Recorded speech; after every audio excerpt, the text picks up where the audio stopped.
इकडेच ठेव, त्यामुळे मॅच नाही होणार. होईल होईल.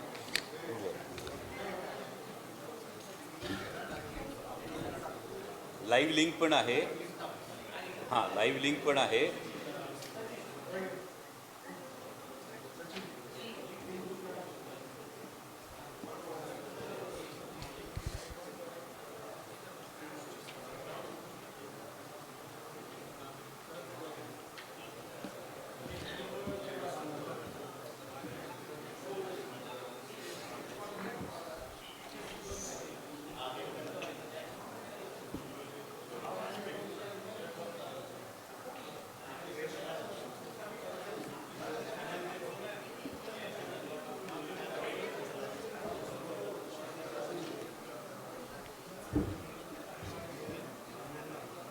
मी बोलेल इथेच येऊन, तू झालो तरी फक्त पॉईंट करायला जाईल परत.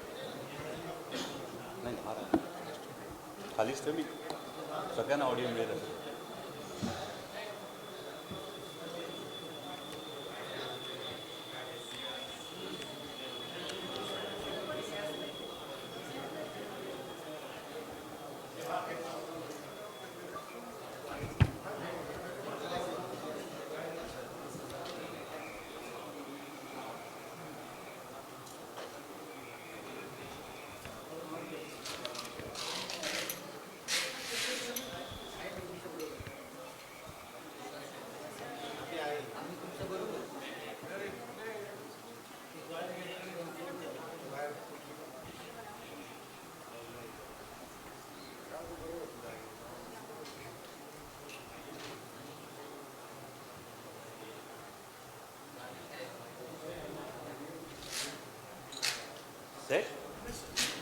झालं लाईव्ह लिंक करूया सुरू.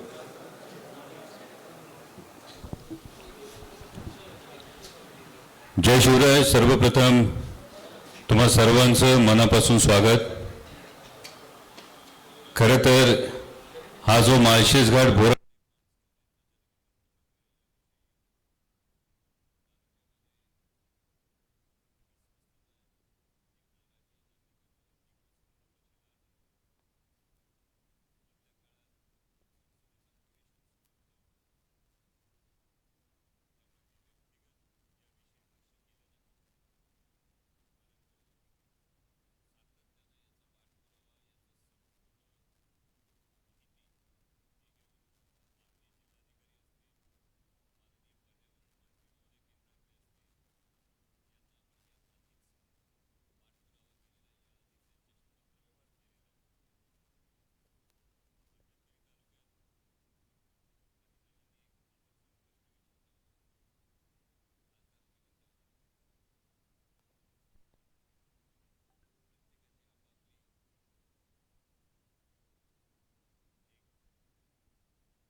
त्यामुळे त्याविषयी एवढं की जिवंत राहिलं तर किड्या मुंगे पण जिवंत राहतात आणि रंग बदलणारे सरडे सुद्धा जिवंत राहतात. जिवंतपणाचं लक्षण काय असतं तर जे संतांनी सांगितले ते म्हणजे अभ्यासोनी प्रगटावे. आणि त्यामुळे क्लिप्सच्या बाबतीत म्हणाल तर आजच्या प्रेझेंटेशनच्या ज्या काही क्लिप्स आहेत या क्लिप्स अभिमानानं चार चौघात बघता येण्यासारख्या असतील, ज्याच्यातून नॉलेज वाढेल. सहकुटुंब बघताना लोकांना कळेल की तालुका नक्की कुठल्या संकटातून जातोय. कदाचित काही लोकप्रतिनिधींना त्यांच्या अतिशय व्यस्त व्यापामुळे हा अभ्यास करायला वेळ मिळाला नसेल, म्हणून तुमच्या माध्यमातून मी सगळ्याच लोकप्रतिनिधींना विनंती करतो, प्रशासनाला विनंती करतो की हा प्रकल्प काय आहे, याच्यातून नेमके काय धोके आहेत हे व्यवस्थित प्रत्येकानं समजून घ्यावं. आणि म्हणून त्यासाठी थोड्याशा विस्तृत अशा पत्रकार परिषदेचं आपण हे आयोजन केलेलं आहे. सर्व पत्रकार बांधव असतील, सर्व सामाजिक कार्यकर्ते असतील, सर्व पदाधिकारी असतील, या सर्वांचं मी मनापासून स्वागत करतो. माझ्या आदिवासी भागातले अनेक कार्यकर्ते आज महाराष्ट्र प्रदूषण नियामक मंडळाच्या कार्यालयाबाहेर उपोषणाला गेलेत. त्यामुळं त्या सगळ्या लोकांनी आम्ही तिकडे आहोत, परंतु आमचं या सगळीकडे लक्ष आहे. कारण आपण जो काही आत्तापर्यंत जिल्हाधिकारी महोदय असतील केंद्रीय मंत्री महोदय असतील यांच्यापर्यंत केलेला पत्रव्यवहार हा त्यांना संपूर्णपणे अवगत आहे. त्यामुळे माझी आपल्याला विनंती आहे की आपल्या माध्यमातून ही गोष्ट जास्तीत जास्त लोकांपर्यंत पोहोचूयात. तर नेमका प्रकल्प काय? माळशेज घाट बोरांडे पंप स्टोरेज जलविद्युत प्रकल्प असं आपल्याला सांगण्यात आलंय. आजच्या पत्रकार परिषदेत आपण नेमकं काय बघतोय? नेक्स्ट, हा प्रकल्प नेमका काय आहे, हा कुठे उभा राहणार आहे, याचा करार हा फार महत्वाचा मुद्दा आहे. याचा करार हा कोणाकोणात झाला? अनेकांचं असं एक गैरसमज आहे की हा केंद्र शासनाचा प्रकल्प आहे. तर याचा करार हा कोणाकोणात झालाय? जमीन, पाणी आणि पैसा अहवालातले आकडे नेमकं काय सांगतायत? याचे पर्यावरणीय परिणाम नेमके काय आहेत? याचा एक एन्व्हायरमेंटल इम्पॅक्ट असेसमेंट जो म्हटला जातोय, या अहवालातल्या गंभीर त्रुटी काय आहेत आणि याच्यामधली आमची मागणी काय आहे आणि सरकारला आमचे प्रश्न काय आहेत. तर हे एकूण पुढची स्लाइड प्रकल्पाचं संपूर्ण स्वरूप तुम्हाला दिसेल. या प्रकल्पाच्या स्वरूपामध्ये या सगळ्या गोष्टी तुम्हाला बऱ्यापैकी याची कल्पना आहे. एकूण कायमस्वरूपी संपादित होणारी जी जमीन आहे ती 166 हेक्टरची जमीन आहे. एकूण प्रकल्प जो सांगितला जातोय तो 1,500 मेगावॅटचा प्रकल्प सांगितला जातोय. यातून पुढे गेल्यानंतर आता जे दिसतंय हे फक्त हिमनगाचं एक वरचं टोक आहे. याच्या खाली एकूणच सह्याद्रीच्या पर्यावरणीय संतुलनासाठी जुन्नर तालुक्यातला हा केवळ मी अतिशय जबाबदारीनं हे विधान करतोय, हा प्रकल्प आत्ता फक्त आदिवासी भागासाठी संकट वाटत असला तरी हा प्रकल्प केवळ आदिवासी भागासाठी संकट नाही, हा पुढे जाऊन संपूर्ण पूर्व भागासाठी सुद्धा एक फार मोठी धोक्याची घंटा ठरू शकतो. आणि असा एक प्रकल्प होत नाहीये, या पद्धतीच्या 59 प्रकल्पांचा MOU हा करण्यात आलेला आहे. त्यामुळं आपल्या सगळ्यांच्या माध्यमातून ज्या ज्या ठिकाणी हे प्रकल्प होत आहेत त्या तिथल्या लोकप्रतिनिधींना सुद्धा माझी ही विनंती आहे की आपण याकडे बारकाईनं बघावं, कारण हे नेमकं काय घडतंय हे आपल्या सगळ्यांना समजायला हवं. बरं, हे दाखवत असताना केवळ जलविद्युत प्रकल्प असं जे म्हटलं जातं किंवा हा एनर्जी स्टोरेजचा प्रकल्प हे म्हटलं जातं, हा सुद्धा एक मुखवटा आहे अशी शंका आहे, ज्याकडे मी पुढच्या टप्प्यात येतो. आता पुढे जाऊयात, प्रकल्प नेमका काय आहे, कारण आपल्यापैकी अनेकांना नेमका प्रकल्प काय माहीत नाहीये. त्या पद्धतीने 2 जलाशय तयार करण्यात येणार आहेत. वर आडोशीला हा जुन्नर तालुक्यातला जलाशय असणार आहे, जो साधारणतः 7.15 MCMच्या कपॅसिटीचा जलाशय असणार आहे आणि दुसरा जलाशय हा 8.10 MCMचा हा जलाशय असणार आहे. आणि मध्ये हे जे तुम्हाला ब्लॅक लाईन दिसतेय, हे जे इथे मध्ये दिसतंय हे भूमिगत वीजगृह असणार आहे. हे भूमिगत वीजगृहाच्या माध्यमातून टनेलिंगच्या माध्यमातून जेव्हा रात्री स्वस्त वीज वापरून या खालच्या जलाशयातलं पाणी वरच्या जलाशयात सोडलं जाणार आणि मग या टनेलच्या माध्यमातून पाणी खाली येत असताना जेव्हा वीज दर जास्त असतो तेव्हा हे पाणी खाली सोडून 6 तास वीज निर्माण केली जाणार, अशा पद्धतीचा हा संपूर्ण प्रकल्प आहे. हे जेव्हा 59 प्रकल्प आपण बघतो तेव्हा 59 प्रकल्पांची माननीय मुख्यमंत्री महोदयांच्या नुसार जी प्रस्तावित कपॅसिटी जी म्हटली जाते ती 80,000 मेगावॅटची कपॅसिटी सांगितली जाते. पण 2030 पर्यंतची एकूण महाराष्ट्राची एनर्जी रिक्वायरमेंट जर बघितली तर ही 80,000 मेगावॅट नाही. शंकेची जी पाल चुकचुकते ती इथे चुकचुकते की जी महाराष्ट्राची रिक्वायरमेंटच नाही अशा पद्धतीच्या एनर्जी स्टोरेजचे 59 प्रकल्प सह्याद्रीवर लादण्याचं नेमकं कारण काय. आणि यामध्ये बांधकाम कालावधी हा 5 वर्ष आहे. यामधल्या हे जे वाक्य हे फार महत्वाचं आहे. हे जे डोंगर पोखरून या पद्धतीच्या नलिका आणि प्रेशर शॅफ्ट जे केले जाणार आहेत हे यासाठी फार मोठ्या प्रमाणावर स्फोटाची गरज भासते. यामध्ये ब्लास्टिंगची गरज ही फार मोठ्या प्रमाणावर भासते. आत्ता कंपनी असं म्हणत असली की आमच्याकडे या संदर्भातली टेक्नॉलॉजी आहे, तर कुठल्याही अहवालामध्ये या संदर्भातल्या कुठल्याही टेक्नॉलॉजीचं कुठेही ना स्पष्टीकरण आहे ना या टेक्नॉलॉजीचं कुठेही एक्झाम्पल देण्यात आलेलं आहे. आणि सह्याद्रीच्या एकूण कातळाची रचना जर आपण बघितली तर हा संपूर्ण सह्याद्री हा बेसॉल्ट खडकापासून बनलेला आपला पर्वत आहे. आणि सह्याद्री जो बनलेला आहे यामधला पुढचा फार मोठा धोका तुम्हाला सांगतो. सह्याद्री जो बनला हा ज्वालामुखीतून बनलेला आहे. त्यामुळे ज्वालामुखीतून जेव्हा एखादा पर्वत बनतो तेव्हा तो लेयर्सनी बनत असतो. ज्वालामुखीचा आत्ता एक स्फोट झाला, त्यानंतर काही महिन्यांनी काही वर्षांनी स्फोट झाला, त्यानंतर काही वर्षांनी स्फोट झाला. त्यामुळे आधीचा लाव्हारस थंड झालेला, त्यानंतर दुसरा स्फोट झाल्यानंतर दुसरा लाव्हारस थंड होतो. आणि त्यामुळे 2 लेअरमध्ये ज्याला आपण सायफन म्हणतो, ज्याला आपण गॅप्स म्हणतो, या असण्याची फार मोठी शक्यता आहे. आणि हा प्रकल्प डिझाईन करत असताना याचा जिओलॉजिकल स्ट्राटा सर्व्हे हा आपल्या कोणाही समोर अजून नाही. त्यामुळे आज आपण आदिवासी भागातला एक प्रकल्प म्हणत असलो तरी यावरच्या जलाशयापासून पुढच्या स्लाइडमध्ये तुम्ही बघू शकाल प्रकल्प नेमका कुठं उभा राहणार आहे. जर हे 2 जलाशय आपण बघू शकत असाल तर आपण माहिती काढा, आडोशीपासून जिथे दुर्घटना घडली होती त्या माळींचं अंतर किती आहे.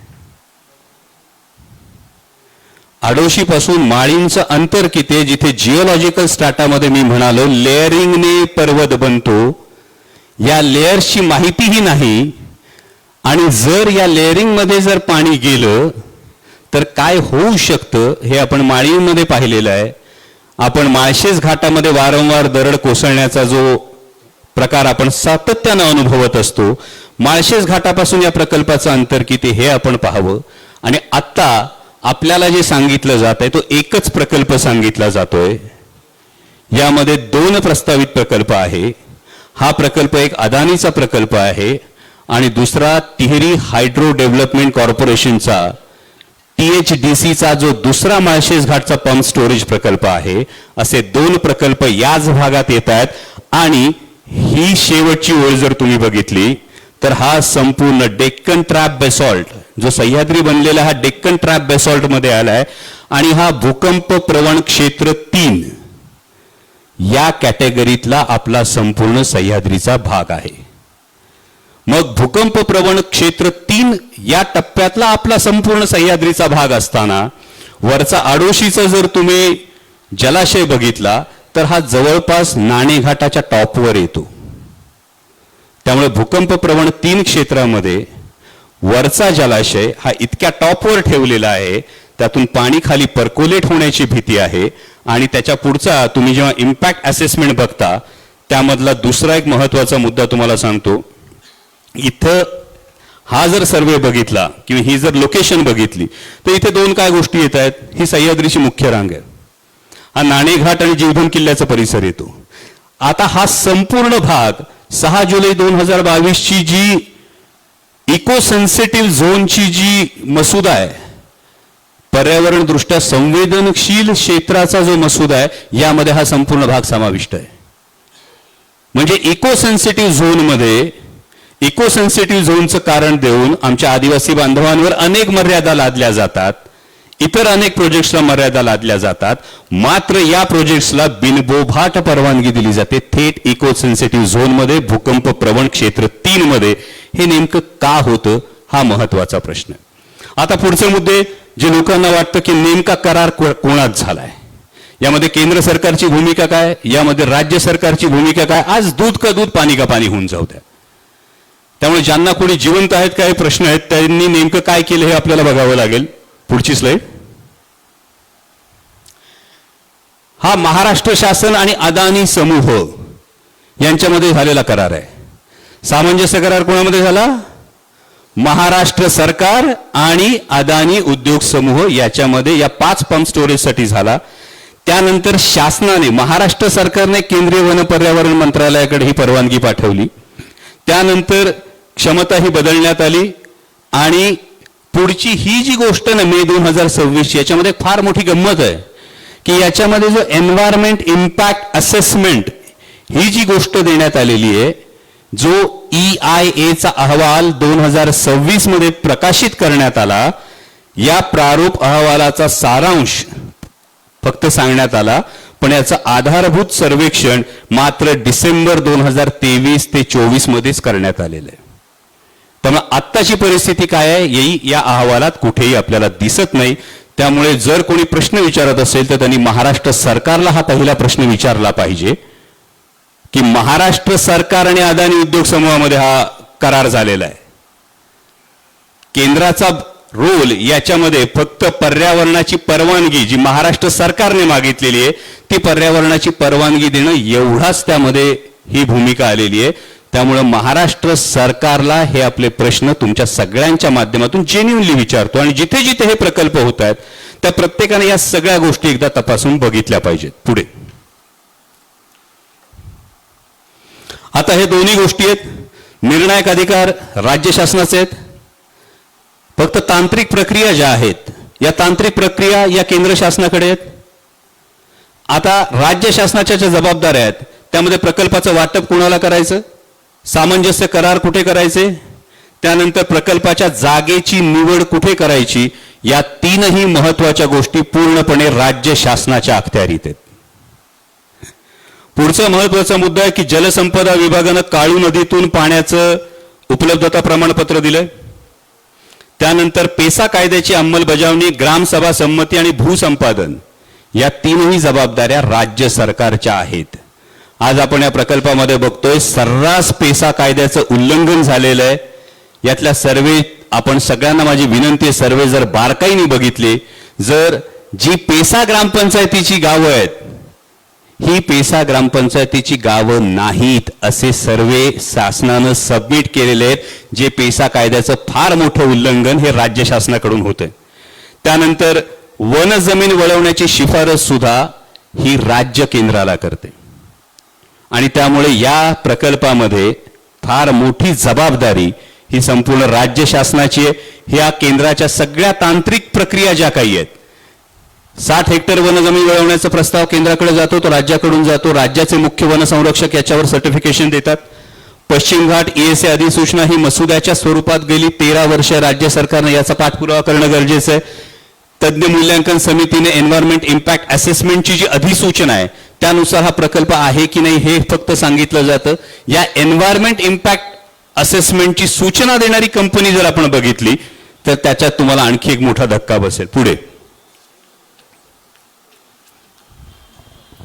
यामध्ये नेमकी कुठली जमीन जाणार आहे, 166 हेक्टर हे जाणार आहे. त्यामध्ये खासगी 105 हेक्टर वनजमीन, 60 हेक्टर, याशिवाय 9 हेक्टर जमीन भाडे तत्वावर. वरचा जलाशय हा त्यामध्ये पूर्णपणे बिगर वन म्हणजे थेट शेतकऱ्यांची जमीन, जो जुन्नर तालुक्याचा फार महत्वाचा प्रश्न येतो, ही पूर्णपणे बिगर वनची जमीन जाते. आणि खालचा जलाशय जो आपण मुरबाड तालुक्यातला म्हणतो तिथेही पूर्णपणे वन जमीन जाते. आता यामध्ये फार महत्वाचा या जमिनीच्या संदर्भातला जो मुद्दा आहे की भीमाशंकर असेल म्हणजे आंबेगाव तालुक्यातले 47 गावं, जुन्नर तालुक्यातली 37 गावं, शिवाय भीमाशंकर तालुक्यातली औपे असेल, येळवली असेल, भिवेगाव असेल, ही गावं इथल्या सामूहिक वनहक्क हे वन्यजीवांच्या नावाखाली नाकारले जातात. आदिवासी बांधवांना तिथल्या ग्रामपंचायतींना सामूहिक वनहक्क हे नाकारले जातात. मात्र 60 हेक्टर वनजमीन वन विभाग बिनबोभाटपणे ही या प्रकल्पासाठी देतो. हा खरं तर महत्वाचा आणि कळीचा मुद्दा आहे. पुढची स्लाइड. यामध्ये एकूण अभ्यास क्षेत्रात 79 गावं आहेत. किती लोकसंख्या अभ्यास क्षेत्रात त्यांनी धरलेली होती ती 68,000 होती. थेट बाधित कुटुंब ही 505 असणार आहेत. आणि खरं तर एकूण बाधित लोकसंख्येपैकी अनुसूचित जमाती 93% आहेत.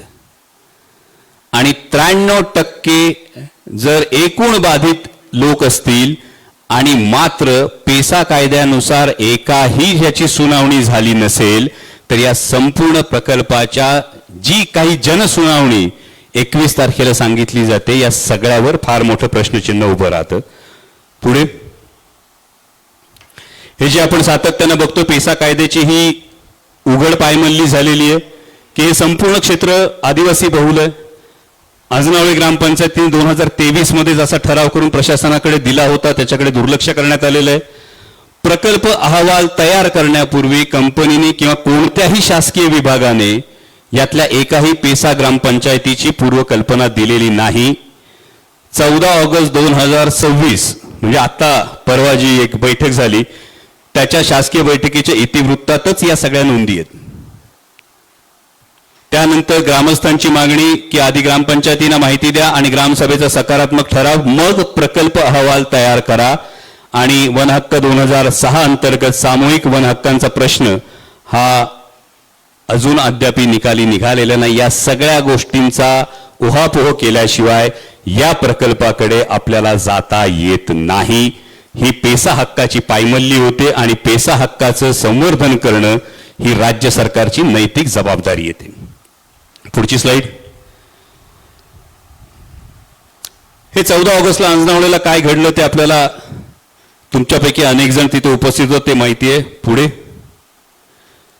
ही फार कळीचा मुद्दा आहे. पुढची स्लाइड ती म्हणजे एन्व्हायरमेंट इम्पॅक्ट अहवाल काय सांगतो. पुढची स्लाइड. हा EIA अहवाल म्हणजे काय तर एन्व्हायरमेंट इम्पॅक्ट असेसमेंट, म्हणजे या प्रकल्पाचा एकूण पर्यावरणावर नेमका काय परिणाम होणार आहे. आता यातल्या या 4 महत्वाचे मुद्दे लक्षात घ्या. ठीक आहे. या 4 महत्वाच्या मुद्द्यांमधल्या ना 3 मुद्द्यांचं एकदा आपण नजर टाका.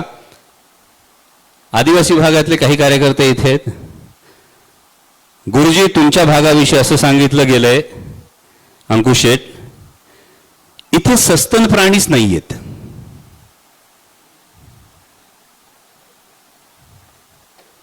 मग जुन्नर तालुक्याला प्रश्न पडतो बिबटे आले कुठून, नीलगाय कुठे आहे.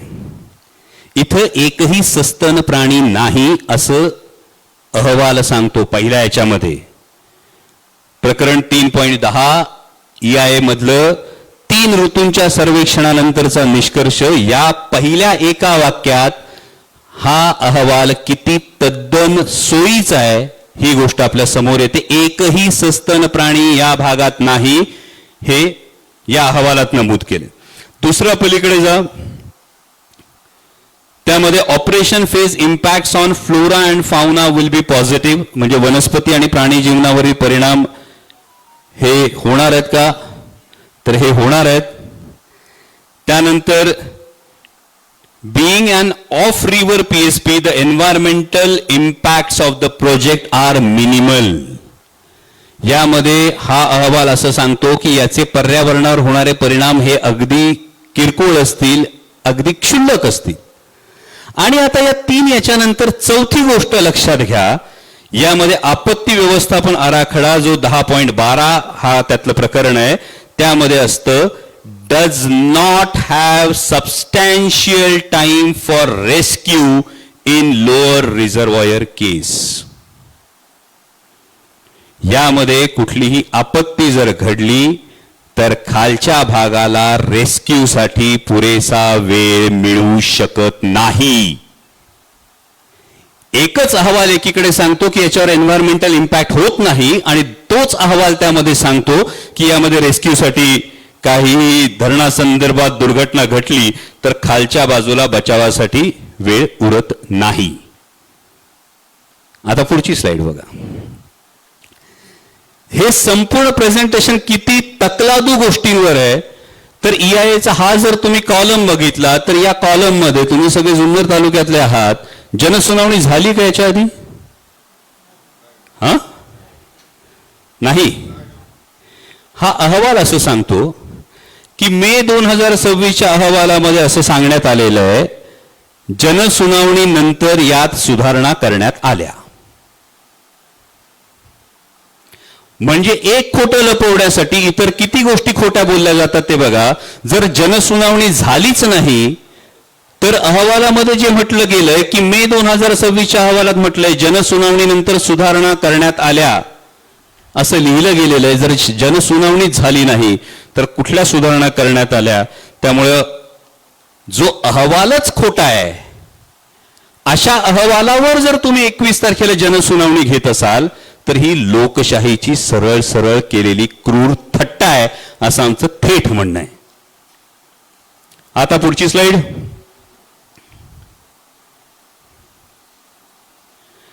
आता हे वन्यजीव सर्वेक्षण आहे. मी मगाशी म्हणालो की सस्तन प्राण्यांचा आकडा इथे 0 दाखवलाय. पक्षी दाखवलेत, फुलपाखरं दाखवलीत, सरपटणारे प्राणी दाखवलेत, उभयचर दाखवलेत.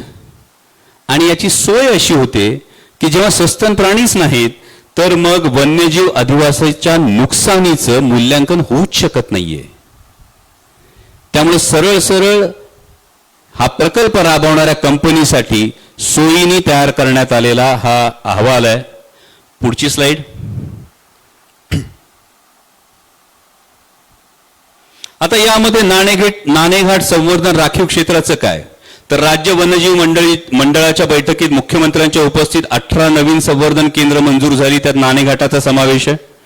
हे क्षेत्र भीमाशंकर आणि कळसुबाई हरिश्चंद्र गड या अभयारण्यांना जोडणारा महत्वाचा वन्यजीव कॉरिडॉर आहे. मग राज्य सरकारला माहित नाहीये की अहवालात खोटीपणा आहे. जर राज्य सरकार एक अधिसूचना काढतं आणि अहवालात त्याच्या पूर्णपणे विसंगती आपल्याला हे आढळून येते की या कॉरिडॉरमधून म्हणजे प्रकल्पापासून कॉरिडॉरचं अंतर हे अवघं 10.8 किलोमीटर आहे. अवघं 10.8 किलोमीटर. आणि त्यामुळे नाणेघाट संवर्धन क्षेत्र हा एक फार महत्वाचा विषय या प्रकल्पाच्या अनुषंगाने धोक्यात येणारी गोष्ट आहे. पुढची स्लाइड. त्याच्या पुढे आता माळीण दुर्घटना आणि याचा नेमका काय संबंध होतो, तर हे जर आपण बघितलं तर माळीण दुर्घटनेच्या संदर्भातला सर्वेक्षण विभागाचा अहवाल जो आहे त्यामध्ये जंगलतोड आणि डोंगर उतारांचं सपाटीकरण ही दोन प्रामुख्यानं कारणं ही देण्यात आली.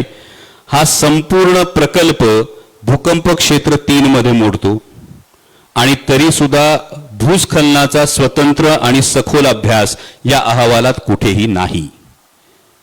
आणि त्यामुळे ज्याला आपण एक टाइम बॉम्ब म्हणतो तसा हा प्रकल्प आहे का याविषयी ही घटना खरोखर हा प्रश्न तयार होतो. याच्या पुढचा जो मी म्हणालो पूर्व भागात याचे काय इम्पॅक्ट होतात. पुढची स्लाइड. आता यातलं जे पाण्याचं गणित सांगण्यात आलेलं हा जो वरचा जलाशय आहे त्याला सांगितलं 7.06 MCM पाणी लागेल. खालच्या जलाशयामध्ये 9.88 MCM पाणी लागेल. तुम्हाला सांगितलं जातं की काळू नदीतून पाणी वर उचललं जाईल आणि त्यानंतर खाली सोडलं जाईल. मग या प्रकल्पाची जेव्हा सुरुवात झाली तेव्हा माणिकडोहच्या संदर्भामध्ये तिथल्या जलाशयाचं पाणी वापरावं अशी त्याच्यामध्ये सूचना होती. ती का होती याच्यावर स्पष्टीकरण नाही. दुसरी गोष्ट, मागच्या टर्मला आपण सांसद आदर्श ग्राममध्ये कोपरे मांडवेचं गाव दत्तक घेतलं होतं. यामध्ये MI टँक व्हावा यासाठी आपण वारंवार प्रयत्न केला.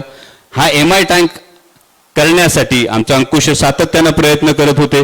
हे आम्हाला होऊ द्यायचं नाही का, तर सरकारनं सांगितलं कुकडीच्या वॉटर अकाउंटमध्ये पाणी शिल्लक नाही. हे कारण देण्यात आलंय.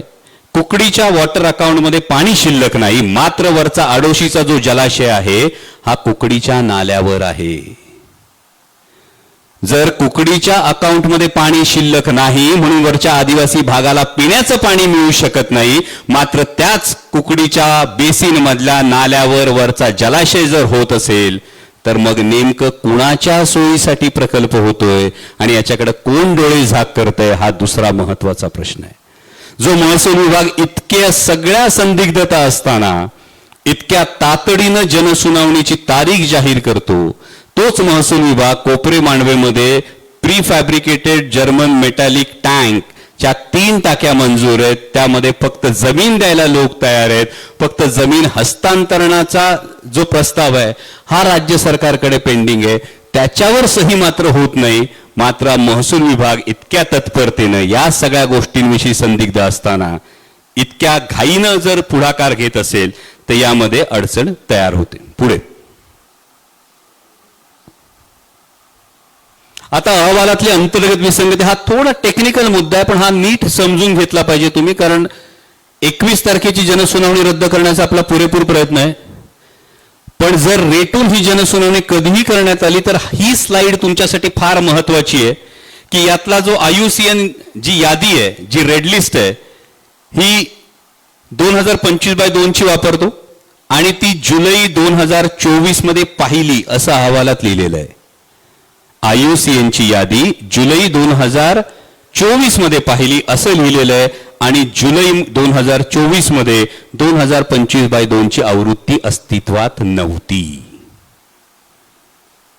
जी यादीच अस्तित्वात नव्हती ती यादी पाहून अहवाल बनवला असेल तर हा पहिला मुद्दा. वननिधीचा आकडा 2 ठिकाणी 2 प्रकार आहे.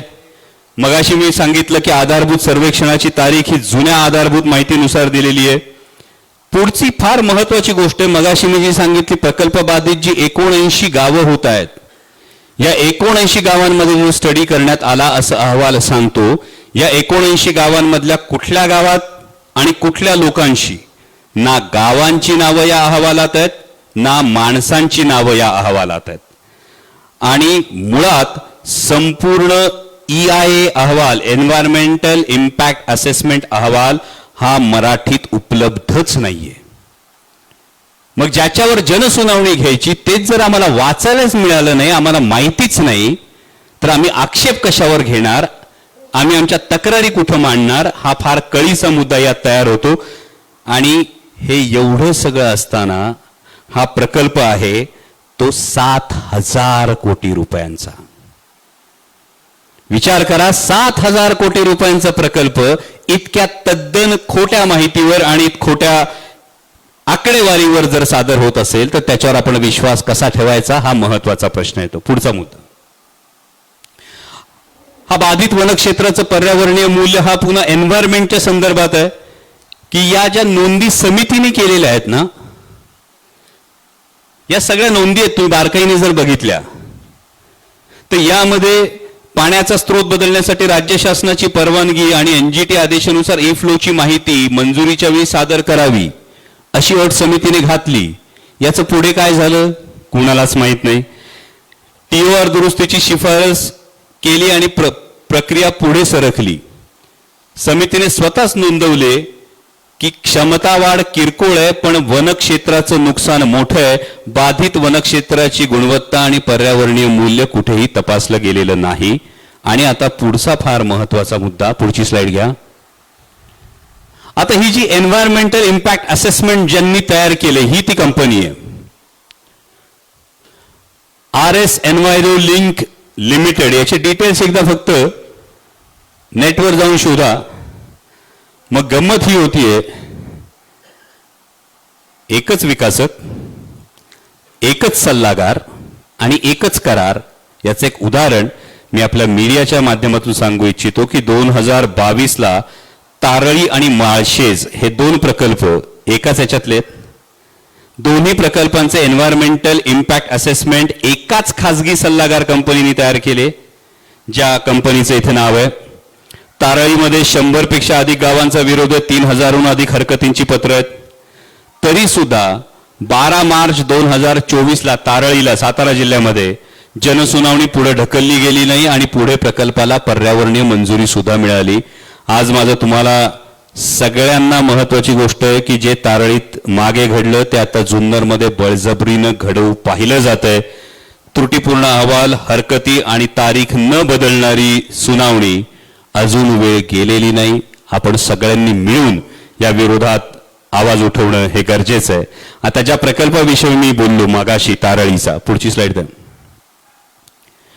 हा जर प्रवाह तुम्ही जर संपूर्ण बघितला तर यामध्ये तारळीचा EIA आणि आंध्र प्रदेशातला अनंतपूर जिल्ह्यातला एक प्रकल्प, या दोन्हीचा एन्व्हायरमेंटल इम्पॅक्ट असेसमेंट सेम अहवाल देण्यात आला आणि प्रकल्प रेटून नेण्यात आला. म्हणून मी मगाशी जबाबदारीने म्हणालो जुन्नरमध्ये अजून वेळ गेलेली नाहीये, तीच कंपनी आहे, तीच पद्धत आहे. आणि आता जुन्नरमध्ये जनसुनावणी होण्यापूर्वीच जनसुनावणी नंतर सुधारणा करण्यात आल्यात असा उल्लेख आहे. ही आपल्यासाठी धोक्याची घंटा आहे. पुढे लास्ट स्लाइड कडे चला.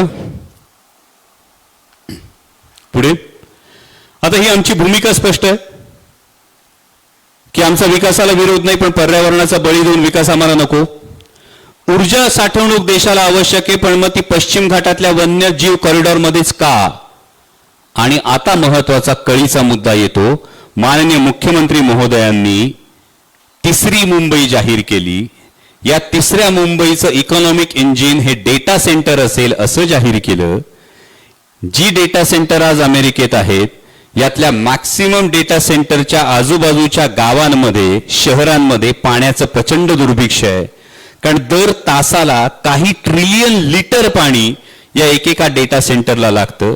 जी ही तिसरी मुंबई ज्याचं सेंटर अंबरनाथला आहे, जिथे अमेझॉनचं सगळ्यात मोठं जगातलं डेटा सेंटर होणार आहे, हे सुरू असणारे सगळे प्रकल्प हे केवळ विद्युत निर्मिती आहेत की या संभाव्य डेटा सेंटरला आमच्या तोंडचं, आमच्या शेतकऱ्यांचं पाणी पळवून त्यांच्यासाठी केलेली पाण्याची सोय आहे.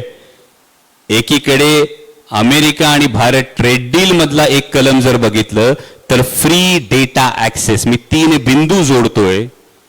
अमेरिका आणि भारताच्या ट्रेड डील मध्ये, US इंडिया ट्रेड डील मध्ये फ्री डेटा ऍक्सेस. तिसरी मुंबई जाहीर होते, ज्यामध्ये फार मोठ्या प्रमाणावर डेटा सेंटर्स येतात, ज्या डेटा सेंटर्सला प्रचंड प्रमाणात पाणी लागतं. आणि तिसरा महत्वाचा मुद्दा जो आपल्या प्रकल्पाशी संबंधित येतो, त्यामध्ये 2030 पर्यंत एनर्जी रिक्वायरमेंट हे फक्त 30,000 मेगावॅट असताना 80,000 मेगावॅटच्या एनर्जी स्टोरेज प्रकल्पाविषयी फक्त बोललं जातं. मात्र आमच्या हक्काचं पाणी पळवण्याचा हा डाव नाही ना, हा प्रश्न उपस्थित होतो. हा प्रश्न केवळ जुन्नर पुरता नाही, हा प्रश्न संपूर्ण महाराष्ट्रापुरता आहे आणि हा प्रश्न हा विचारला गेला पाहिजे.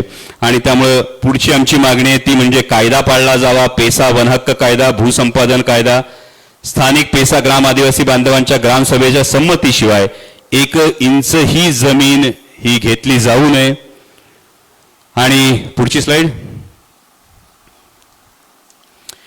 जर जनसुनावणी घ्यायची असेल तर त्याआधी संपूर्ण EIA अहवाल, नकाशे, पुनर्वसन आराखडा आणि जलवापराचा तपशील मराठीत प्रत्येक बाधित गावात उपलब्ध करून देण्यात यावा. पेसा कायद्यानुसार आदिवासी बांधवांना संरक्षण लाभले तर पेसा कायद्याचं उल्लंघन होता कामा नये. नाणेघाट संवर्धन, राखीव क्षेत्र आणि वन्यजीव कॉरिडॉर बाबत स्वतंत्र मूल्यांकन करण्यात यावं. पुढे. आणि ही संपूर्ण माहिती आपण जिल्हाधिकाऱ्यांना सुद्धा ही मागवलेली आहे आणि या माहितीच्या अधिकारी ही माहिती उपलब्ध झाल्याशिवाय कोणत्याही पद्धतीची जनसुनावणी घेऊ नये. ही जनसुनावणी स्थगित करण्यात यावी, ही आपण जिल्हाधिकाऱ्यांकडे माहिती ही केलेली आहे. पुढची स्लाइड. या 9 बाबींची आपण माहिती जिल्हाधिकाऱ्यांकडे जी मागवलेली आहे ही जनसुनावणीच्या टप्प्यावर असतानाच ही मागवलेली आहे. आणि यापुढे अनेक प्रश्न हे आपण विचारलेले, हे 9च्या 9 मुद्दे तुम्हाला ही पत्र सुद्धा पब्लिक डोमेन मध्ये उपलब्ध आहे. पुढचे.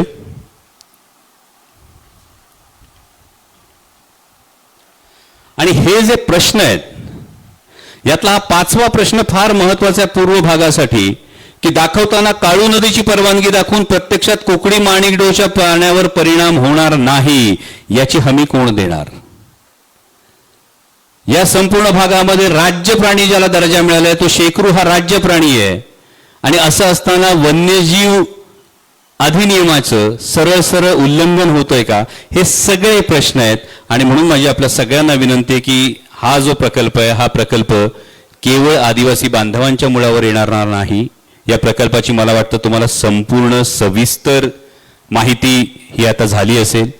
यामध्ये किती अडचणी आहेत, यामध्ये किती माहिती लपवली गेलेली आहे आणि यामध्ये हा प्रकल्प कशा पद्धतीनं रेटून नेण्याचा प्रयत्न होतोय, या सगळ्या गोष्टी असताना माझी आपल्या सगळ्यांच्या माध्यमातून राज्य सरकारला ही कळकळीची विनंती आहे, अशा पद्धतीच्या 59 प्रकल्पांचे तुम्ही MOU केलेले आहेत.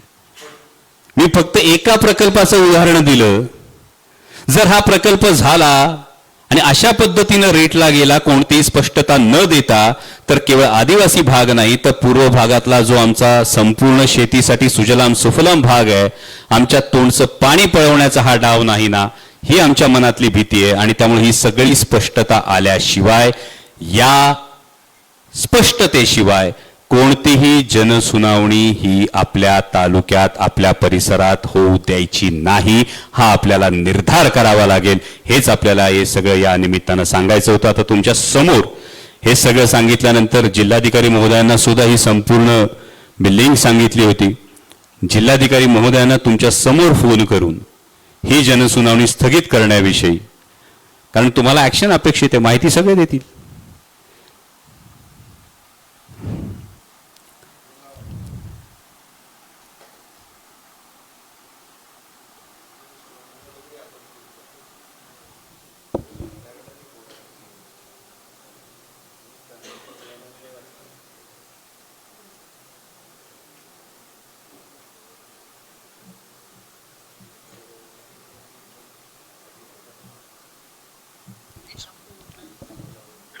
सर, प्रेस कॉन्फरन्समध्ये आम्ही सगळं याचं सादरीकरण केलं, लोकांना सगळी प्रकल्पाची माहिती दिली आहे. तर मी आपला फोन स्पीकरवर ठेवतो जेणेकरून ते सगळे ऐकतील. तर डुडी साहेब, आमची सगळ्यांची विनंती आहे की या जनसुनावणीच्या संदर्भामध्ये अनेक मतमतांतर आहेत, अनेक शंका आहेत. तर एक तर या संदर्भातली एक बैठक आपण तातडीनं आयोजित करावी आणि सगळ्यांचं निराकरण होईपर्यंत ही जनसुनावणी स्थगित करण्यात यावी अशी माझी आपल्याला विनंती आहे. ठीक आहे, मला याच्याबद्दल आपलाही पत्र आला होता जी. आणि स्थानिक जे आमदार साहेब आहेत त्याचंही पत्र आलं आहे जी. आणि त्याच्याबद्दल मी 19 ऑगस्टला एक बैठक ठेवतो. 19 ऑगस्टला.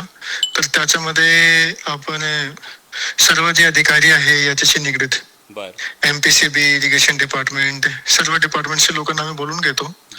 त्या मीटिंग मध्ये आपल्यालाही आमची विनंती देतील की आपण पण उपस्थित राहावा. स्थानिक जे आमदार आहे, आमदार साहेब, त्यांनाही आपण बोलून घेऊ. आणि जे गाव प्रभावित होत आहेत, म्हणजे असे तर सर्व लोक येतील आणि मग मीटिंगचे काही आउटकम निघणार नाही सर. तो जे गाव प्रभावित होत आहेत त्या गावाचे जे सरपंच आहे, प्रभावित म्हणजे जे याचे एन्व्हायरमेंटल स्कोप मध्ये येते, तर त्याचे सरपंचाला आपण मीटिंग मध्ये बोलून घेऊ 19 ऑगस्टला. आणि तेव्हापर्यंत लोकांना, कारण काय की जे मला जेवढं समजलं त्याच्यामध्ये असं झालंय की लोकांच्या मनामध्ये काही संभ्रम निर्माण झालेले आहेत प्रोजेक्ट बद्दलची परिपूर्ण माहिती नसल्यामुळे. तर ते लोकांना परिपूर्ण माहिती देणे आवश्यक आहे. तर ते 19 ऑगस्टला आपण सर्व एकत्रित बसून त्याची माहिती लोकांसमोर आपण मांडूया. आणि तुम्ही सर्व लोकांची जी मागणी आलेली आहे त्याचा मान ठेवून आम्ही जे 21 ऑगस्टची जी हिअरिंग आहे ते आम्ही पोस्टपोन करतो.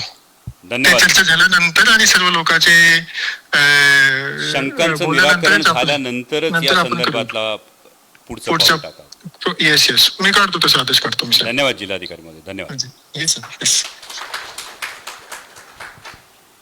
सो 19 तारखेला या संदर्भात जिल्हाधिकारी महोदय, सगळे संबंधित खात्याचे लोक, आपले लोकप्रतिनिधी, बाधित गावांचे सरपंच याची एक बैठक आयोजित करतात. आणि आत्ता जी 21 तारखेला जनसुनावणी होणार होती त्याचा थोड्याच वेळात ते आदेश काढतील की ही 21 तारखेला होणारी जनसुनावणी ही आत्ता स्थगित करण्यात आलेली आहे. मला वाटतं तुम्ही सगळ्यांनी सातत्यानं हा जो आवाज उचवलात, तुम्ही सगळ्यांनी या संदर्भामध्ये जी जनजागृती केली त्याचं हे यश आहे.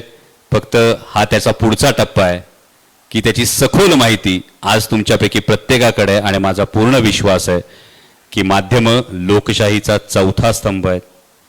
आणि जेव्हा माध्यमं कुठल्याही लोकप्रतिनिधीला असतील, कुठल्याही शासन व्यवस्थेला असतील, कुठल्याही सरकारला असतील, जेव्हा योग्य पद्धतीनं आरसा दाखवण्याचं काम करतात, तेव्हा जनहिताच्या दृष्टिकोनातून पाऊल हे नक्की पुढे पडतं. आपण सर्वजण आलात, आपण ही संपूर्ण माहिती समजून घेतली, त्याबद्दल आपलं मनापासून आभार. धन्यवाद. जय शिवराय.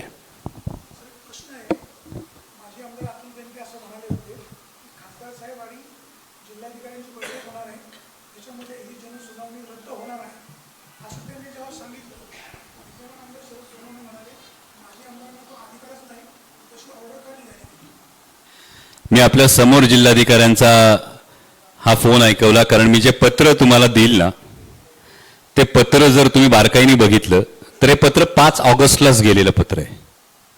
आणि हे पत्र जर तुम्ही बारकाईनं वाचलं तर हे पत्र डावलून जनसुनावणी होऊ शकेल हे अतुल बेनके यांनी तालुक्याचं प्रतिनिधित्व केलेलं आहे. ते 5 वर्ष आमदार राहिलेले आहेत, त्यामुळे त्यांना त्यातल्याही खाचाखोचा व्यवस्थित ठाऊक आहेत. आणि त्यामुळे माझं आणि अतुल शेटचं या संदर्भात बोलणं झालं होतं. अतुल शेटनी स्वतः ते पत्र वाचलं होतं आणि त्यामुळे अतुल शेटने अत्यंत जबाबदारीनं हे विधान केलं होतं. कदाचित विद्यमान आमदारांना मी सुरुवातीला म्हणालो की त्यांच्या कार्यबाहुल्यामुळे कदाचित त्यांना अभ्यास करायला वेळ मिळाला नसेल. ही लिंक मी जरूर त्यांनाही पाठवेन की जेणेकरून इतर गोष्टींवर चर्चा करत बसण्यापेक्षा जे आपण म्हणतो की अभ्यासोनी प्रकटावे, काय नेमका प्रकल्प होतोय, काय नेमकं घडतंय. कारण आपला पूर्व इतिहास प्रत्येक लोकप्रतिनिधीचा वेगवेगळा असतो, पण जर व्यवस्थित अभ्यास केला तर कोणी विनाकारण आपल्याला आपण कंपनीच्या बाजूने काही करत नाही आहोत ना असे आपल्याविषयी शंका काही ठिकाणी उपस्थित झाल्याचं मी मीडियामधूनच काही गोष्टी वाचल्या. पण माझा त्यांच्यावर विश्वास आहे की ते नक्कीच जुन्नर तालुक्याच्या हिताचीच भूमिका ही बजावतील, कारण आमची भूमिका स्पष्ट आहे. येतील त्यांच्यासोबत, येणार नाहीत त्यांच्याशिवाय, आणि आडवे येतील त्यांच्या छाताडावर पाय देऊन जे तालुक्याच्या हिताचं आहे तेच आम्ही करणार. ही आमची भूमिका स्पष्ट आहे.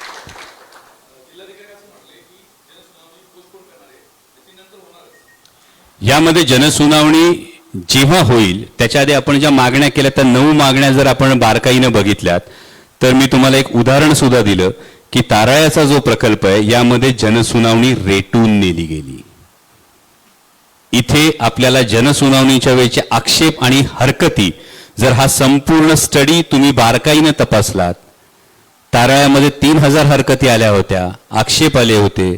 तिथे शेवटी फक्त सांगितलं की जर शेतकऱ्यांना पाणी कमी पडलं तर आम्ही या प्रकल्पातून पाणी देऊ, आणि बोडवण केली गेली. मला वाटतं जुन्नर तालुका हा जास्त राजकीय दृष्ट्या जागरूक आहे, आणि त्यामुळे या हरकतींची संख्या या जनसुनावणी जेव्हा कधी होईल त्यावेळी महत्वाचा मुद्दा आपण हाच मांडतोय की आमचा प्रकल्पाला विरोध नाही, परंतु रेटून नेण्याला विरोध आहे. एन्व्हायरमेंटल इम्पॅक्ट असेसमेंट हा आपण मागतोय, तो 2 प्रकल्पांचा एकत्र मागतोय. केवळ माळशेज घाट बोरांडे या एका प्रकल्पाचा देऊन चालणार नाही. पुढचा जो THDCचा जो प्रकल्प होतोय याचा कंबाईंड एन्व्हायरमेंटल इम्पॅक्ट असेसमेंट तुम्हाला द्यावा लागेल. आणि जी फार महत्वाची भूमिका जी आपण मांडली, भूकंप प्रवण 3 क्षेत्रामध्ये हा संपूर्ण भाग येतो. यावेळी एन्व्हायरमेंटल इम्पॅक्ट असेसमेंट ही जर आपल्याला समाधानकारक नसेल तर आपण नक्कीच इतर कुठल्या तरी तांत्रिक सल्लागाराची मागणी यामध्ये नक्की करू शकतो.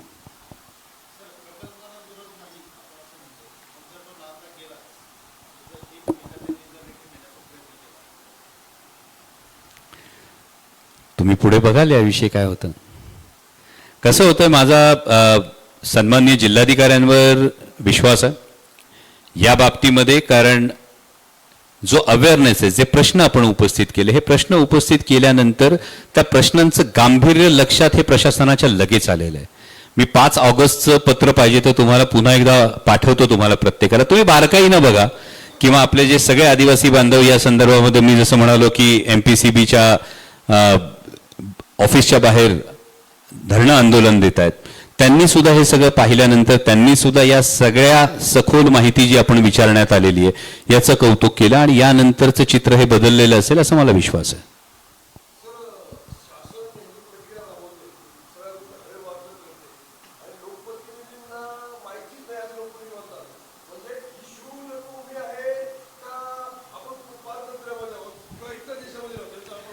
डोकेसाहेब, दुर्दैवानं मी तुम्हाला जी वस्तुस्थिती सांगितली, आपण थोडे उशिरा आला. त्यामध्ये 59 प्रकल्पाचं जे MOU झालंय ना, हे महाराष्ट्र राज्य सरकार आणि कंपनीमध्ये झालंय. त्यामुळेच आमचं म्हणणं हेच आहे की महाराष्ट्र राज्य सरकारच्या माध्यमातून हे होत असेल आणि यामध्ये कुठल्याही प्रकारे स्थानिकांना नाही, लोकप्रतिनिधींना नाही, कोणालाच जर विश्वासात घेतलं जात नसेल तर मग काहीतरी काळबेर आहे. दाल में कुछ काला आहे या पुरी दाल काली आहे.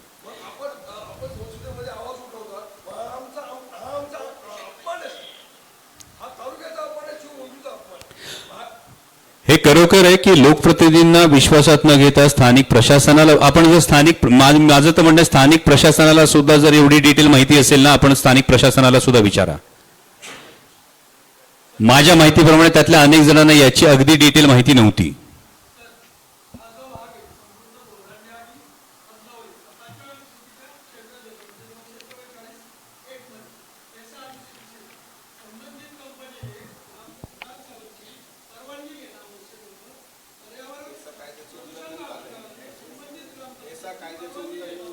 सर, आपण तीच पूर्ण मागणी केली. तुम्ही जर बघितलीत ना,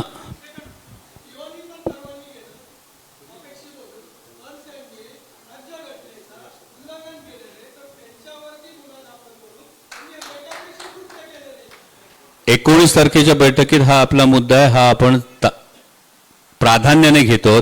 तुम्ही मगाशी प्रेझेंटेशन बघितलं असेल तर त्यामध्ये पेसा कायद्याच्या उल्लंघनाच्या संदर्भात आपण हे जबाबदारीनं हे विधान केलेलं आहे.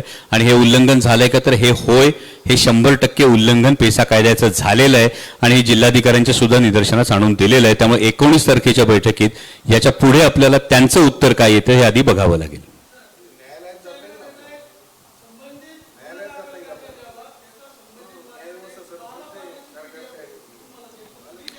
प्लीज प्लीज आपण द्या, मी त्याच्यावर अभ्यास करतो, त्याच्यावर काय करता येईल ते आपण 100% करू. बरोबर, यामध्ये जर वेळ पडली, ती शक्यतो वेळ येणार नाही असा मला अजूनही विश्वास आहे. वेळ पडली तर पेसा कायद्याच्या संरक्षणासाठी उद्या आपल्याला न्यायालयाचे दार ठोठावावं लागलं तरी ते ठोठावं.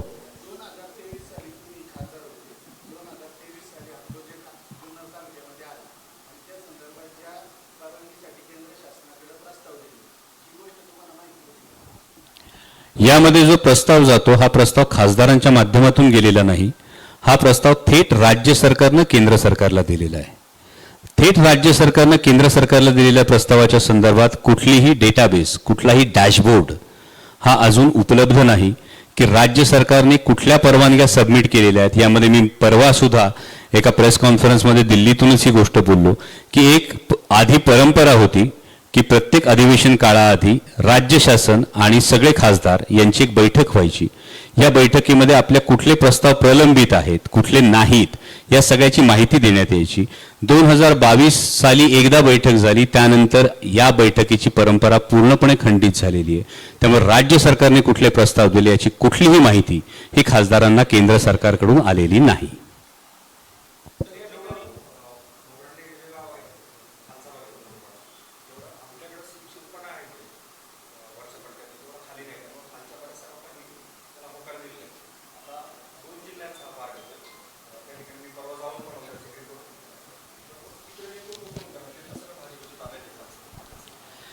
म्हणून मी तुमच्या सगळ्यांच्या माध्यमातून हा आवाज उठवला. मी फार जबाबदारीने म्हणालो की लोकशाहीचा चौथा स्तंभ तुम्ही आहात आणि त्यामुळे सगळ्यांच्या माध्यमातून जर हा एकत्रित आवाज उठवला गेला तर हा फार गरजेचा आहे. तिथल्या लोकप्रतिनिधीनं प्रत्येकानं याचा अभ्यास करून याविषयी नेमके मुद्दे काय, त्यामध्ये नेमक्या अडचणी काय आहेत हे प्रशासनाच्या सुद्धा निदर्शनास आणून देणं गरजेचं आहे.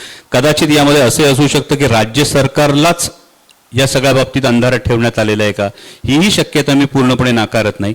परंतु राज्य सरकार आणि कंपनी यांच्यामध्ये MOU होत असताना याचा सखोल अभ्यास झाला नाही का, आणि अशा पद्धतीचा जर एन्व्हायरमेंटल इम्पॅक्ट असेसमेंटचा जर अहवाल हा जर सबमिट होत असेल तर मुळात ज्याच्या आधारावर गोष्ट बनते तोच मुळात त्याचा आधारच खोटा आहे, हे आपल्याला तुमच्या माध्यमातून आपण आज राज्य सरकारला सांगतोय.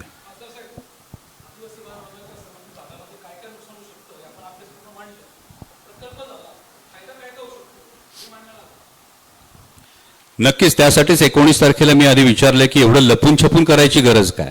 कसं आहे अतुलजी, जर प्रकल्पाचा फायदा असता, जर आपली चांगली गोष्ट असती तर आपण उजळ माथ्याने सांगतो ना. म्हणजे आमदारांना अंधारात ठेवायचं, खासदारांना अंधारात ठेवायचं, ग्रामपंचायतींना अंधारात ठेवायचं आणि प्रकल्प रेटून न्यायचा. म्हणूनच म्हटलं की तेव्हा शंकेची पाल जास्त चुकचुकते. जर उजळ माथ्यानं खरोखर याचा फायदा आहे तर तुम्ही उजळ माथ्याने येऊन सांगा, एवढंच आमचं म्हणणं आहे. म्हणून आपण जे म्हणालो की प्रकल्पाला आपला आंधळा विरोध नाही, त्याचे काय फायदे तुम्ही नेमके आम्हाला सांगा. आमच्या मनातल्या ज्या शंका आहे या शंकांचं निरसन करा, आणि जर आमच्या सगळ्या शंकांचं निरसन तुम्ही व्यवस्थित पद्धतीने करू शकत असाल आणि प्रकल्पाचे फायदे समजावून सांगत असाल तर पुन्हा आपण इथं भेटू. जर ते शंका निरसन झालं तर मीच स्वतः येऊन पुन्हा तुम्हाला कंपनीच्या अधिकाऱ्यांबरोबर प्रकल्पाचे काय फायदे आहेत बाबा आमचं शंका निरसन झालंय हे आपण प्रामाणिकपणे कबूल करू, कारण आपल्याला यात काहीच लपवायचं नाहीये. बांगर साहेब, त्याच्यामधला एक फार महत्वाचा मुद्दा आहे. माझं पत्रकार बांधवांना विनंती की ते जे 3 डॉट सांगितले ना, ते 3 डॉट फार महत्वाचे आहेत. राज्याची असणारी एकूण एनर्जी रिक्वायरमेंट जी 80,000 मेगावॅट नाही, असं असताना सुद्धा यामध्ये हे प्रकल्प रेटले जातात. लावून द्या फोन. दुसरा महत्वाचा मुद्दा, 3ऱ्या मुंबईची अनाउन्समेंट होते. 3ऱ्या मुंबईमध्ये डेटा सेंटर्स मोठ्या प्रमाणावर येतात, जे डेटा सेंटर्स अमेरिकेतून हद्दपार झालेले आहेत. त्याचवेळी अमेरिका आणि भारत यांच्या ट्रेड डीलच्या विषयी अनेक संशयाचं धुकं अनेक बाबतीत आजूबाजूला दिसतं, ज्यामध्ये फ्री डेटा ॲक्सेस हा एक फार महत्वाचा कळीचा मुद्दा देशाच्या दृष्टीने आहे, आणि त्यावेळी हे प्रकल्प लादले जातात. त्यामुळे फक्त एकाच्या फायद्याचं आहे की यामध्ये नेमकं काय काय, म्हणून मी सुरुवातीला म्हणालो की हे फक्त हिमनगाचं टोक आहे, याच्या खोलात गेलं तर अनेक गोष्टी बाहेर येतील.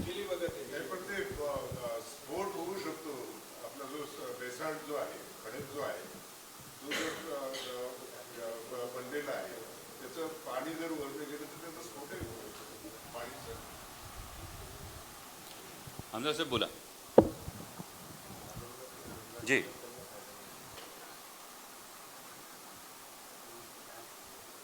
हां हां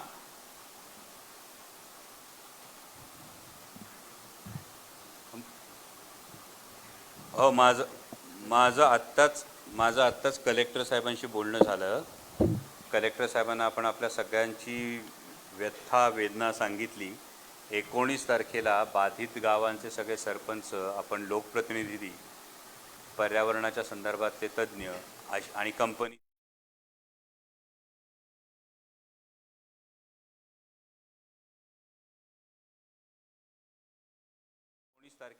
21 तारखेची जी जनसुनावणी आहे ती स्थगित केल्याचा आदेश थोड्या वेळात कलेक्टर काढतील. नाही ते स्थगित करतायत ती. हो ती स्थगित करतायत. त्याचा आदेश थोड्या वेळात येईल ती स्थगित झाल्याचा. ओके, ते आपण सांगा तसं. आत्ताच कलेक्टर साहेबांशी बोल. भूकंपप्रवण क्षेत्र तयार होईल. तो मुद्दा महत्त्वाचा आहे. प्रगती करणार तो मांडला आपण. भूकंप प्रवण 3 कॅटेगरीचं जे क्षेत्र आहे हा धोका आहे. आता माझे आमदार अतुल बेनकेंशी बोललो. ते आता MPCBच्या ऑफिसच्या बाहेर होते.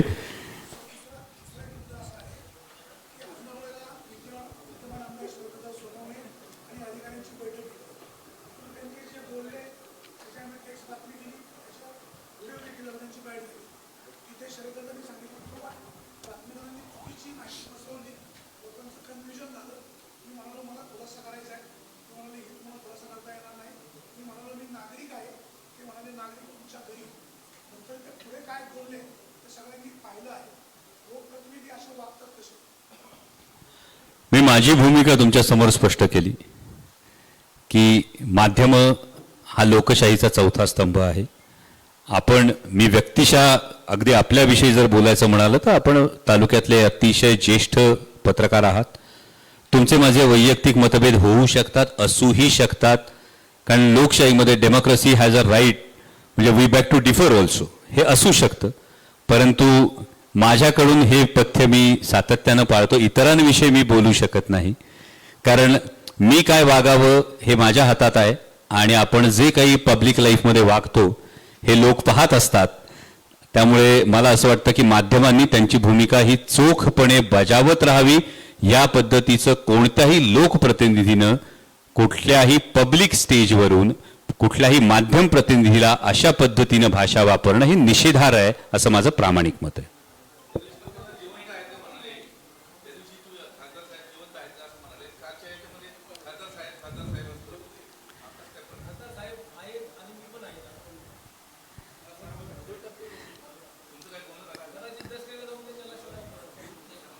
मला असं वाटतं की खासदार आणि आमदारांमध्ये झुंपली अशी बातमी होण्यापेक्षा जुन्नर तालुका संकटात आहे अशी बातमी मला जास्त महत्त्वाची वाटते.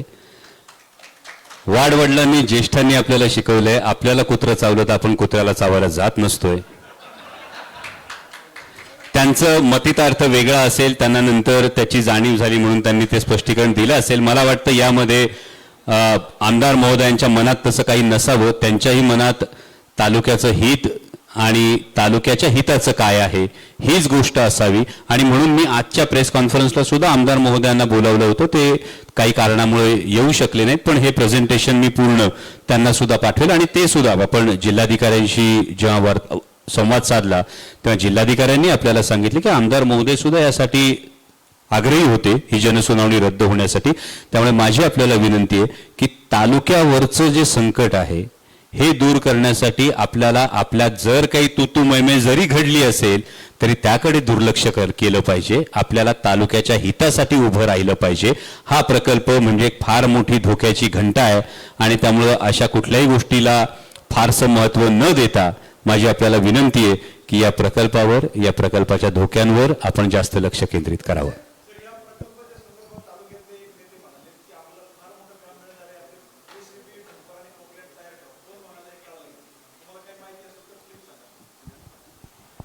माझा अशा दलालीपेक्षा दीर्घकालीन पर्यावरणीय परिणाम, पाण्यावर होणारे परिणाम या सगळ्या गोष्टींकडे जास्त लक्ष असतं. त्यामुळे माझ्या आजूबाजूला तुम्हाला मूठभर कंत्राटदारांची गर्दी दिसत नाही आणि त्यामुळे कुणाच्या JCBला आणि कुणाच्या पोकलँडला काम मिळणार याच्याशी मला देणं घेणं नाही. मला जर माझ्या तालुक्याचं नुकसान होणार असेल तर मी या प्रकल्पाच्या विरोधात ठामपणे उभा आहे, एवढी मी तुम्हाला खात्री देतो. हा प्रकल्प होऊ नये म्हणून 9 ऑगस्ट पासून सुरेश वासगे उपोषणाला बसलेले आहेत. त्यांची तब्येत खालावलेली आहे. दवाखान्यामध्ये त्यांचे उपचार चालू आहे. तुम्ही त्यांना काय आवाहन कराल ते भेटायला सांगा. नक्कीच आता सूरज वाजगेंनाच मी जाऊन भेटेन यानंतर की जनसुनावणी स्थगित झालेली आहे, त्यामुळे त्यांनी उपोषण सोडावं. त्यांच्यासारखा एक धडाडीचा युवक कार्यकर्ता हा समाज जीवनामध्ये आमच्या खांद्याला खांदा लावून काम करत राहायला पाहिजे, हीच आमची भावना आहे. त्यामुळे इथून मी जाऊन जरूर त्यांची भेट घेईन. तर या प्रकल्पामध्ये कोणत्या कोणत्या तालुक्यांचा समावेश आहे आणि या तालुक्यांमध्ये इकडचे जे आमदार आहेत ते बाकीचे आमदारही त्यामध्ये सहभागी आहेत? आता हा प्रकल्प यामध्ये 2 तालुके आहेत, म्हणजे 2 जिल्हे 2 तालुके, पुणे आणि ठाणे, मुरबाड आणि जुन्नर या 2 जिल्ह्यांचा हा मी एका प्रकल्पाविषयी बोललोय. असे 59 MOU महाराष्ट्र सरकारने केलेले आहेत. त्यामुळे मी या प्रकल्पाविषयी बोलत असताना म्हणतो की जुन्नर तालुका आणि मुरबाड तालुका या 2 तालुक्यांशी संबंधित हा जो आत्ता आपण प्रकल्प म्हणालो भोरांडे माळशेज घाट हा या 2 तालुक्यांशी संबंधित. कारण माळींचं जर तुम्ही अंतर बघितलं, आडोशीपासूनचं जर अंतर बघितलं तर ते एरियल डिस्टन्स जवळपास माझ्या माहितीप्रमाणे 14 ते 15 किलोमीटरच्या आसपास फक्त ते अंतर येतं.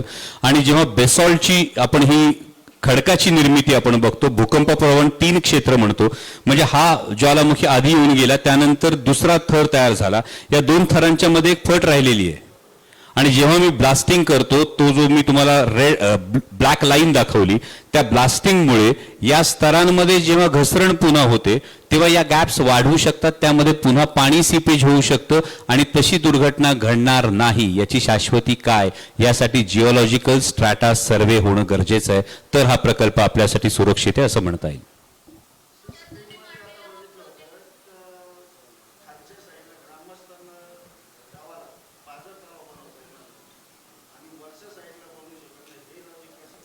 नाही, मी आपल्याला सांगितलं की कोपरे मांडवेच्या बाबतीमध्ये जेव्हा आपण सांगत होतो, मागणी करत होतो MI टँकची, तेव्हा आम्ही जलसंपदा मंत्र्यांना सुद्धा भेटलो. त्यावेळी अधिकाऱ्यांनी सांगितलं की कुकडीच्या वॉटर अकाउंटमध्ये पाणी शिल्लक नाही, त्यामुळे पाणी अडवता येणार नाही.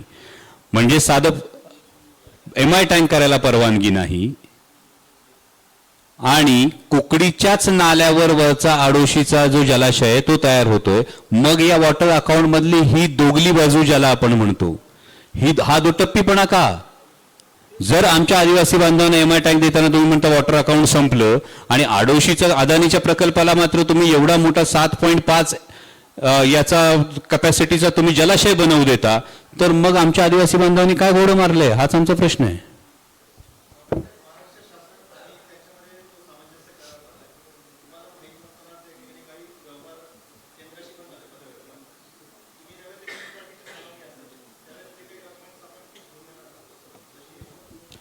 यामध्ये मी तुम्हाला ते सांगतो की या संदर्भातली कागदपत्र पब्लिक डोमेन मध्ये उपलब्ध नसणं ही सगळ्यात मोठी संशयाची सुई आहे.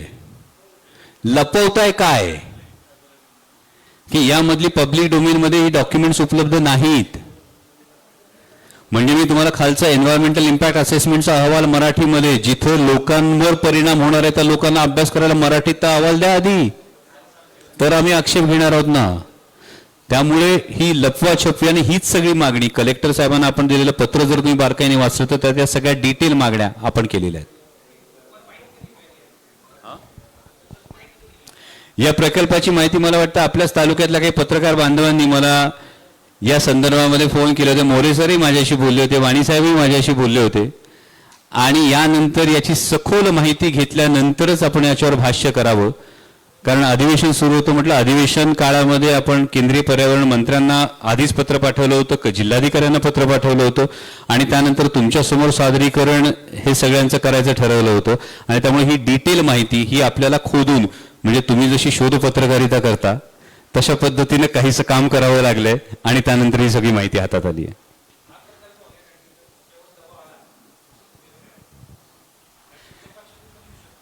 मला वाटत नाही असा दबाव माझ्यावर कोणी टाकेल. प्रश्न यासाठी आहे, तुम्ही मोदी साहेबांना भेटून राहिले मागच्या आठवड्यात, शक्यता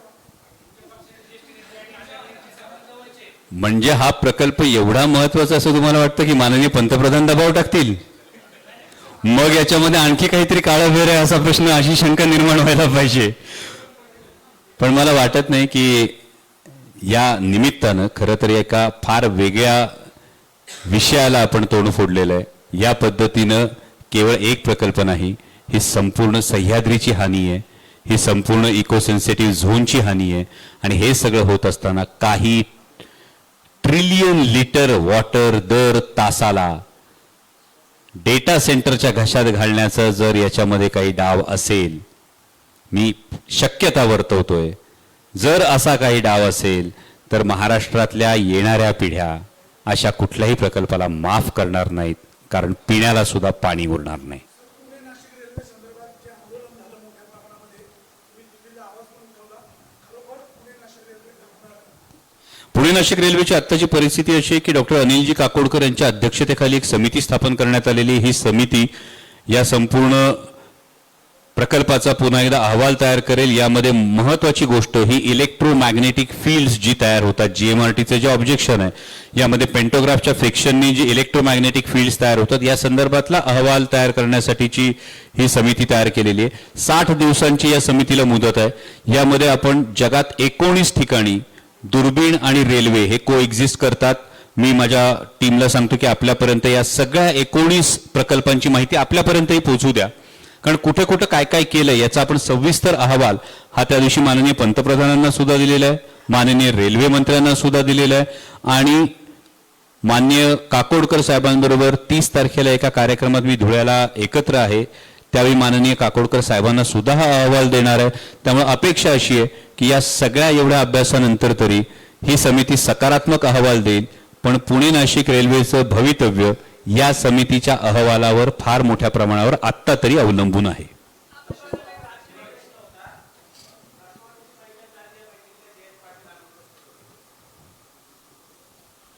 कुठली बैठक? नाही, आता NCPची जी बैठक झाली ही सगळ्या जिल्हाध्यक्षांची आढावा बैठक होती. आणि आत्ता जयंत पाटील साहेब हे पक्षातले जरी ज्येष्ठ नेते असले तरी त्यांचे पूर्वनियोजित कार्यक्रम होते. प्रदेशाध्यक्षांनी ही बैठक घेतली. राष्ट्रीय कार्याध्यक्ष म्हणून सुप्रियाताई स्वतः याला उपस्थित होत्या आणि फ्रंटल सेलचे अध्यक्ष म्हणून रोहितदादा पवार याला उपस्थित होते.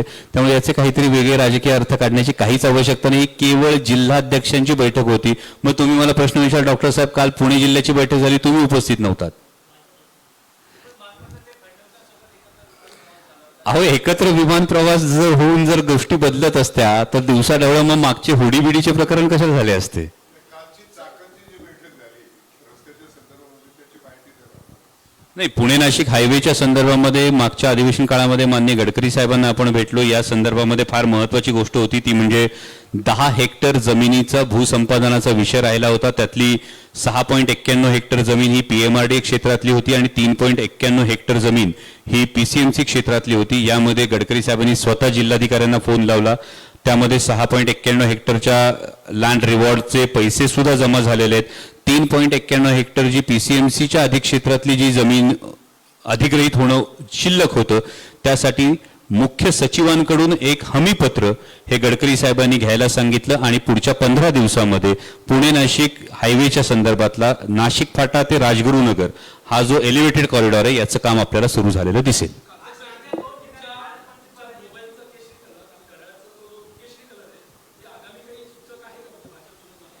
नाही, मी छत्रपती शिवाजी महाराजांची भूमिका करतो तेव्हापासून ते गोष्ट करतो. त्यामुळे माझ्यासाठी भगवा हा तिरंग्याचा पहिला रंग आहे. बाकी कुणाला काही वेगळे ऑब्जेक्शन असतील तर त्याला मी काही करू शकत नाही. नाही, याच्या आधी कायम होतं. अगदी माझी दिल्लीतली गाडी सुद्धा भगव्या रंगाची आहे.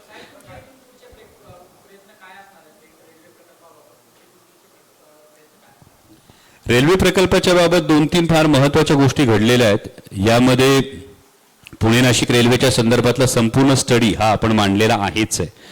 त्याचबरोबर मध्यंतरी तुम्ही बातम्या वाचल्या असतील की खेड तालुक्यामध्ये तळेगाव उरुळी कांचन हा रेल्वे ट्रॅक जो आहे त्याच्या 3rd and 4th लाईनचा जो रेल्वे ट्रॅकचा जो विषय होता, जो खरं तर मुंबई चेन्नई लाईन आहे, याचं स्थानिक 12 ग्रामपंचायतींना विरोध होता म्हणून तो आपण अगदी वाकीच्या बाजूला आणलाय, चाकण चौकाच्या अलीकडे आणून ठेवलेला आहे, ज्याच्यावर पुन्हा इंडस्ट्रियल रॅक आणि ॲग्रिकल्चर ट्रॅक या आपण प्लॅन करून घेतलेला आहे, जेणेकरून उद्या जरी काकोडकर समितीने काही जरी अहवाल दिला तरी सुद्धा माझ्या जुन्नर तालुक्यातल्या टोकाच्या माणसाला अगदी आळ्याफाट्यापासून जरी जायचं झालं तरी अवघ्या 35 मिनिटात तो वाकीला रेल्वेपर्यंत एक गोष्ट जाते.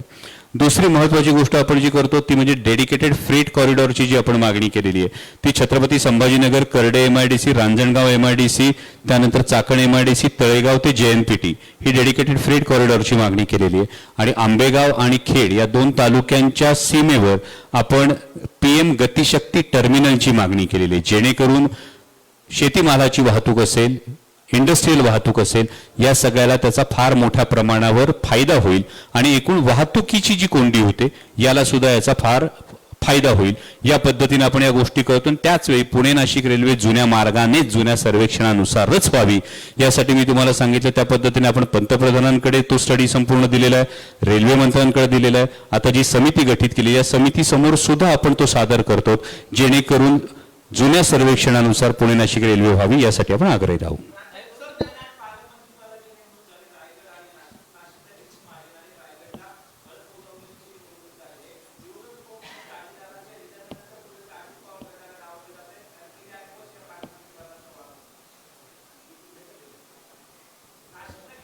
नाही, यामध्ये नाशिकमध्ये माझ्या माहितीप्रमाणे, correct me if I am wrong, Bharatiya Janata पक्ष आणि शिंदे शिवसेना यांच्यामध्ये पालकमंत्री पदासाठी रस्सीखेच होती बहुतेक नाशिकमध्ये. कारण मला त्याच्याविषयी फारशी कल्पना नाहीये, पण आज 3 पक्ष सत्तेत आहेत, त्यामुळे त्या 3 पक्षांमध्ये ही वाटणी कशी होते यावर बाहेरच्यांनी भाष्य करण्यापेक्षा त्यांच्या अंतर्गत त्यांनी जो काही हा तोडगा काढला असेल तो त्यांच्या अंतर्गत चर्चेतून काढला असेल.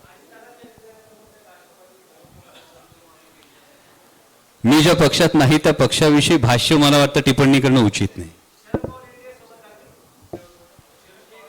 आतापर्यंत मी राजकारण करतो, मी अभिनय करतो, अजून भविष्य सांगण्याचा अनुभव माझ्या गाठीशी नाही, त्यामुळे मी ते सांगू शकत नाही.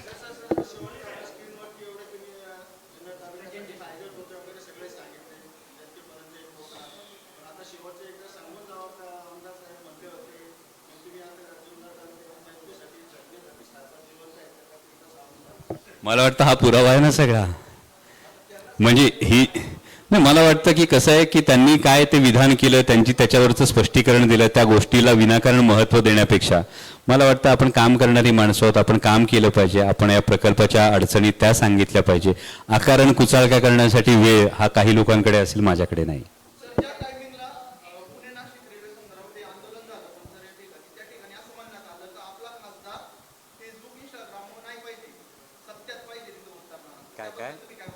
सत्यातच म्हणाले, सत्तेत नाही म्हटले ना.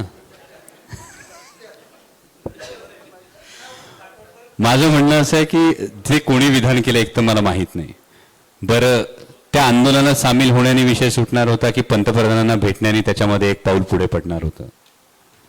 कुठे आपण काय केलं पाहिजे ही गोष्ट सुद्धा आदरणीय पवार साहेबांकडून त्यांच्या मार्गदर्शनाखाली ही खरोखर आम्ही शिकतो आहोत आणि त्यात काही त्रुटी राहिल्या असतील तर भविष्यकाळात दुरुस्त करू. धन्यवाद.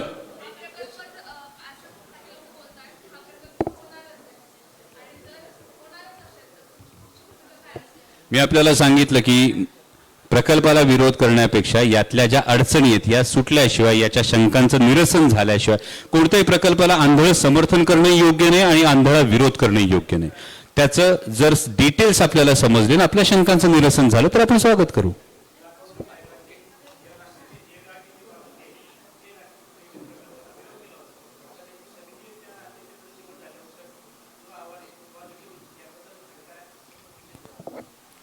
मी आपल्याला म्हणालो की आम्ही प्रयत्न करत राहणं हे आमचं काम आहे.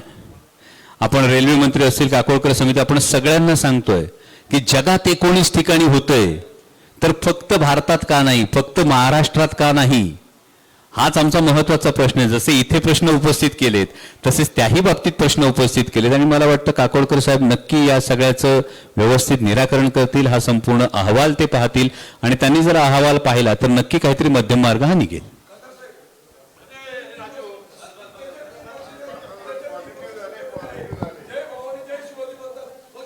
बस करा आता, लय वेळ झाला, खूप टाइम झाला. तुम्हाला पण माझ्या खासदार साहेब, मोदीची कमतरता का?